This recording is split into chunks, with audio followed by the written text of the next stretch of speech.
Hello everyone and welcome to today's video on piece paragraph basics brought to you by Nol-flix. So you may love it, you may hate it, but you're here because you don't understand it. So let's talk about the piece paragraph and show you an example using my favorite subject, cats.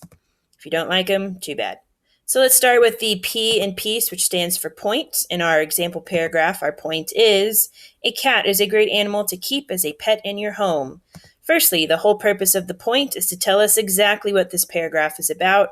Do not start with a question or a hook or some sort of cute, fun beginning. This is not an essay, people. This is a paragraph. No one cares about the sunshine or some random artsy thing. Just get to the point, please.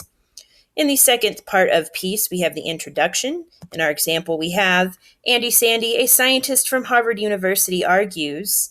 And the purpose of this is to tell us where you got the evidence you're about to share and why it's credible, meaning why it's good evidence that people should believe.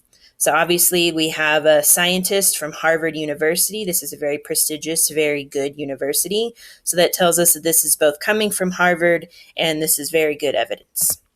Also notice that this is not ended with a period. An introduction is not going to be its own sentence. It needs to be attached to the evidence you're about to share.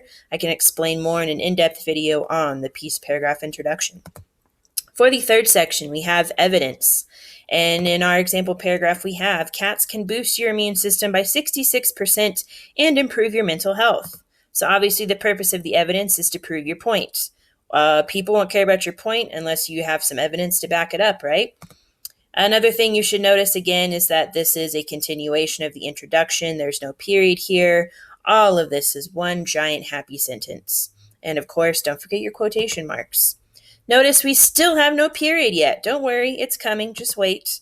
But please, for the love of everything that is good, do not use a long quote. This paragraph is supposed to be mostly written by you, so please don't have most of it written by someone else. Pick a short quote. I can give you examples of how to do this in the in-depth evidence video.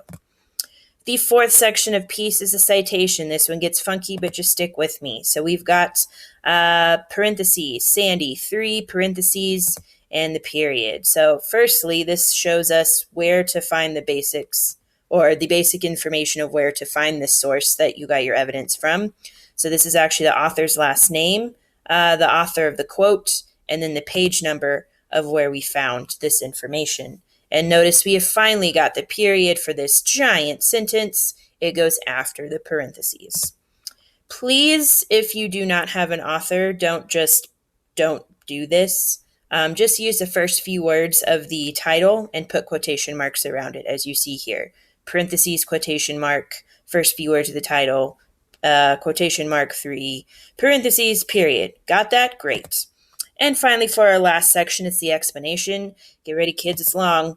Many people prefer dogs over cats, or they may even hate cats completely. While cats can't protect homes or be easily trained, they aren't useless. Several studies show that the benefits cats have on our mental and physical health, which is a nifty asset in any age where many people suffer from multiple illnesses. It's easy for some to overlook cats when searching for an animal to include in their family, but they can be a valuable addition to any household. Obviously, this is an explanation. You're explaining how your evidence proves your point, because some people need that spelled out. So spell it out, people. When in doubt, every single sentence should answer, why should the audience care about this point or evidence? If you can't show that the audience cares or why they should care, then this is probably a bad paragraph to begin with. And this should absolutely be the longest part of the paragraph. Again, this paragraph is you showing your intellect and your thinking. So if we can't see a lot of your thinking, we're going to have problems understanding the rest of the paragraph, and you're not really doing a lot of your own work. So that is the piece paragraph. So now you can go forth and do your own piece paragraph, because now you can do it. Great job, gang.